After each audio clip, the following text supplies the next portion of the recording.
Ask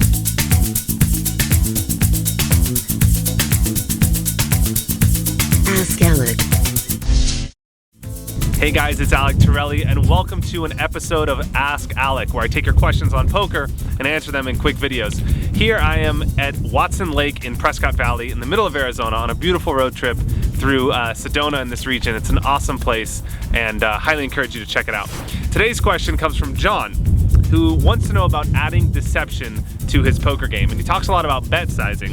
He says he struggles because in tournaments, especially, also in cash games, he's used to playing a small ball poker strategy where he tries to keep the pot really small, but then he has trouble getting paid off and winning big pots when he has good hands, because now he wants to, inflate the pot and make it bigger when he has the nuts, but then he feels like this makes him too predictable and too easy to play against because he feels like he's giving off a lot of bet sizing tells. He only plays small ball when he doesn't have anything and he's trying to fish for a big hand, and then when he has something, he's betting huge and he's giving it away.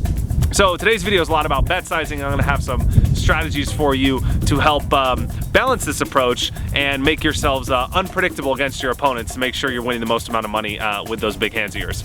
So before we start, you've probably heard a lot of talk about hand ranges and balancing your range, that term thrown around loosely a lot in the poker world today. I think it's important to first understand exactly what that means, because we use that a lot when determining how to manage our bet sizing and make sure that essentially our range is balanced, to make sure that we are betting the proper amount with the hands that we have and make sure that we're not too predictable or too exploitable, as John mentioned before. So range balancing is essentially the idea that you don't play your hands predictably, and you would bet the same amount whether you are bluffing or whether you are betting for value. By doing this, your opponents can never put you on an exact hand. So if you bet, let's say, the size of the pot with both bluffs and with the nuts, it's going to be very hard for your opponent to determine in any given situation what hand you have. So now you're not predictable, and it's really hard for your opponents to combat that strategy and play well against you. So good players are very, very good at balancing their range, as it's called. They're very good at betting the same amount with both strong hands and weak hands to always keep their opponents guessing. Amateurs are very, very predictable in this, and you'll see this a lot at the poker table when someone who's used to playing a very ABC style of poker, a very amateur giveaway, is they bet like the size of the pot in a spot where they could only have the nuts or nothing, and more often than not, they're bluffing in spots like that. It's a very classic amateur mistake.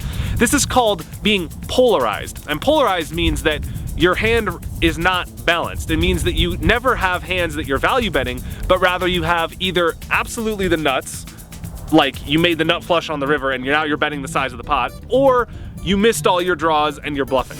The problem with being polarized, as it's called, is that there's so many more possibilities of bluffs than there are of the nuts. There's only one possibility of the nuts, or very few combinations of, let's say, full houses or whatever it is that you can have that you're value betting, and there's tons of combinations of bluffs.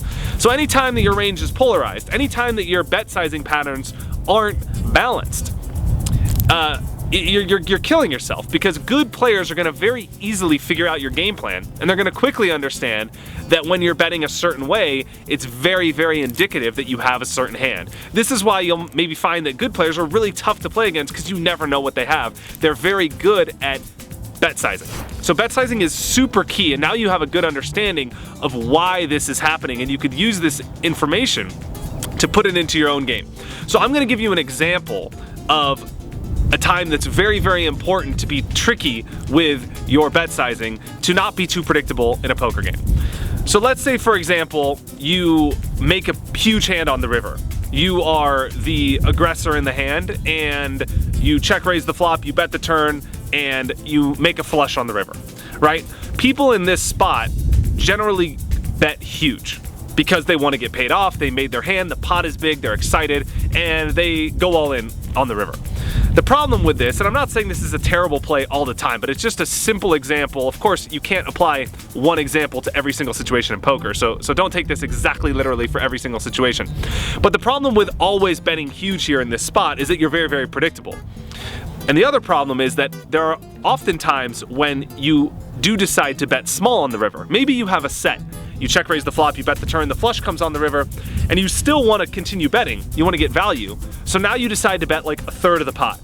The problem is when you're always betting huge when you make a flush, and you're only betting a third of the pot when you have, let's say, 2 pair or a set, your hand becomes very, very easy to read. You become very predictable. So your opponent can now discern quickly, shoot, this guy bet the size of the pot, he made his hand, I'm gonna fold. And anytime you bet a third of the pot, he's either gonna raise you with a flush or raise you as a bluff and put you in a super tough spot. So you might find yourself being in these situations against good players where you're like, why does it always feel like I'm getting a ton of pressure applied on me anytime I don't have a strong hand? You might be aware of that feeling. It's extremely frustrating. Chances are you have a bet sizing tell. So the example I just gave you is another classic amateur mistake. They always end up playing their hand a very certain way, a predictable way, in big situations on the river. Another example, which you could use, and you've probably seen this millions of times before, let's say they check raise the flop, bet the turn, the flush gets there on the river. Same situation. Now they check the river. Almost always, amateur players don't have a flush here. They're just not capable of having it, because if they had a flush, they would have bet the river, not thinking that, what does that do to the times that they check? Well, when they check, it means they have absolutely nothing. And so when amateur players check against you on the river here, chances are they flopped 1 pair. And they were playing their hand aggressively, they made a big hand, and now they're scared on the river and they don't have anything. So now it's very easy for you to either turn your hand into a bluff or value bet aggressively on the river when the flush card comes, because you know they can't have it. This is another example of a betting pattern that's very, very discernible. Again, it's empirical data. It's not like something that happens every single time, but it's a classic example of a mistake amateur players make. So you guys are probably wondering, what can I do to combat this strategy? What do I do? Well, one thing that's important is, especially against good players, against amateurs, against really weak players that have no idea how to hand read, you should just play to exploit them to the max and not worry about your betting patterns, or not worry about being figured out by you being unbalanced, or you betting huge when you have it and checking when you don't. Amateur players aren't going to figure that out, so just play the best way possible to win the most money. Against better players, anybody that's decent at hand reading or beyond, you're going to have to mix it up. So maybe what you want to do is you want to try checking the river when you hit a flush to trick them into thinking that you actually have nothing. Or maybe you want to bet a third of the pot and try and get them to bluff raise you. They're never going to think that you have a flush by the sizing of your bet. So one thing you could do, John, and encourage all you out there, is to mix up your bet sizing both when you have good hands and when you have weak hands. What you want to keep in mind is you want to be able to play your hand in a way that is non-discernible to your opponent about what you have. So if you're always betting one size with a certain hand, chances are you're too exploitable and there's too many tells in your betting size, and you have to mix something up. So if you notice that players are putting a lot of pressure on you when you have weak hands, and they're always value betting very thinly against you, and you feel like they have you figured out, there's a chance there's a problem with your bet sizing. I encourage you to look really hard into your poker game and think about this. Just sort of let this be on your horizon of awareness now when you're playing your game, and think about, wait a minute, am I always betting too big in this spot? Am I always betting too small in this spot? And really think about how you can balance this to be more difficult to play against with your opponents. All right, a lot in this video. I encourage you to rewatch it. I know there's a lot of particular content in there, so I hope you took something from it. If you guys have questions you'd like me to answer, I encourage you to send me your questions. I will take the best ones and answer them here on my channel. Send them to me. Head over to my blog, alectorelli.com. You could submit them right there, and looking forward to hearing from you guys. That's it. Cheers from Prescott. See you guys next time. Take it easy.